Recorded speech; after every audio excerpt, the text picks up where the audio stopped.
সময় যত গড়িয়ে আসছে ছাত্র শিবিরের প্যানেলের কার্যক্রম যত বেশি, আমাদের ঐক্যবদ্ধ শিক্ষার্থী জোটের কার্যক্রম যত বেশি এগিয়ে যাচ্ছে, এর মধ্যে প্রচার, প্রপাগান্ডা এবং অপপ্রচারও একসাথে বেড়ে যাচ্ছে আমাদের ব্যাপারে। আপনারা সেটি লক্ষ্য করেছেন এবং বেশ কয়েকদিন ধরে দেখতে পেয়েছেন আমাদের বিভিন্ন প্রার্থীরা বিভিন্ন টক শো কিংবা কোথাও কথা বললে অথবা অন্যান্য আয়োজনগুলোতে তাদেরকে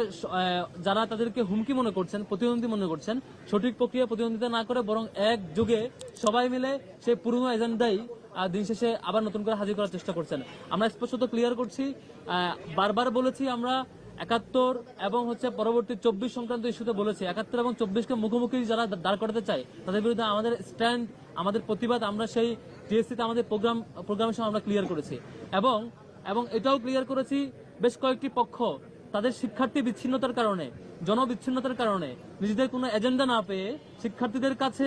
প্রকাশ করবার মতো নিজেদের কোনো ইতিবাচক কার্যক্রম না পেয়ে, কোনো এজেন্ডা না পেয়ে তাদের একটা এজেন্ডা হয়ে দাঁড়িয়েছে যে সকাল বিকাল সন্ধ্যা সবসময় ছাত্র শিবিরের ব্যাপারে সমালোচনা করা, সকাল বিকাল সন্ধ্যা সেই আওয়ামী ন্যারেটিভ নিয়ে পুরনো এজেন্ডা নিয়ে নিজেদের এখানে টিকাদারি করা। মুক্তিযুদ্ধ এদেশের সবার, 71-এর মুক্তিযুদ্ধ এদেশের মানচিত্র, এদেশের সংস্কৃতি, এদেশের সবকিছুই এদেশের সকল মানুষের। একটি নির্দিষ্ট পক্ষকে দায়িত্ব দিয়ে দেওয়া হয় নাই সেটিকে টিকাদারি করবার জন্য, একটি নির্দিষ্ট পক্ষকে দায়িত্ব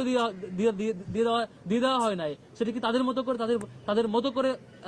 মুজিববাদী বয়ানে সেটি হাজির করবার জন্য। 71 এই বাংলাদেশের সকল নাগরিকের স্বাধীনতা, এই বাংলাদেশের সকল নাগরিকের প্রত্যেকে এটিকে ওন করে এবং ধারণ করে। এখন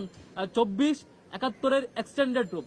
71-এর মধ্য দিয়ে যেমন আমরা স্বাধীন ভূমি এবং স্বাধীনতা পেয়েছিলাম, কিন্তু আধিপত্যবাদের কবল থেকে আমরা মুক্তি পাইনি, সেটি এই 24-এর গণ অভ্যুত্থানের মধ্য দিয়ে সেই মুক্তি আমরা পেয়েছিলাম। যে বারবার আমরা ক্লিয়ার করেছি, এখনো যারা শিক্ষার্থী বিচ্ছিন্নতার রূপ ঢাকতে না পেরে, যাদের এজেন্ডা শূন্যতার রূপ ঢাকতে না পেরে আবারও সেই পুরনো আলাপগুলো সামনে এনে মনে করছেন তারা শিক্ষার্থীদের অনেক কল্যাণ করবেন। ঢাকা বিশ্ববিদ্যালয়ের শিক্ষার্থী যথেষ্ট ম্যাচিউর, এগুলো নিয়ে খুব বেশি শিক্ষার্থীরা জানেন যে আপনাদের আর কোনো শিক্ষার্থীদের কল্যাণমূলক কর্মসূচি না থাকার কারণে, আপনাদের দলীয় এজেন্ডার শূন্যতার কারণে, কিংবা আওয়ামী লীগকে দীর্ঘদিন ধরে ইম্পাওয়ার করার যে অপরাধ ছিল, আওয়ামী লীগের ক্রসফায়ার, আওয়ামী লীগের হত্যাকাণ্ড, আওয়ামী লীগের গুম, আওয়ামী লীগের আয়নাঘর, সেগুলোকে ইম্পাওয়ার করে 2013 সাল পরবর্তী 14 সালের ইলেকশনের 100 শতাধিক আসনে বিনা প্রতিদ্বন্দ্বিতায় নির্বাচিত হয়ে যাওয়ার পরে যখন সারা দেশে ছাত্রদল, শিবির, বিএনপি, জামাত এবং অন্যান্য দলগুলো মিলে আন্দোলন পরিচালনা করেছিল, ছাত্র শিবিরের যখন শতাধিক লোক বারবার শতাধিক লোককে জীবন দিতে হয়েছে এবং লক্ষাধিক মামলা বহন করতে হয়েছে, তখন সে আন্দোলনকে যারা ক্রিমিনালাইজ করেছিল সেই ক্রিমিনালাইজ হওয়ার কারণে আওয়ামী লীগ পরবর্তীতে ইম্পাওয়ার্ড হয়েছে। ইম্পাওয়ার্ড হওয়ার পরে পরবর্তীতে আওয়ামী লীগ নিজেকে ফেসিবাদের রূপরেখায় নিয়ে গিয়েছে, ফেসিবাদ হয়ে গিয়েছে। এই সে অপরাধে আপনারা যারা আওয়ামী লীগকে ইম্পাওয়ার করেছিল তারা এই দায় কখনো এড়াইতে পারে না।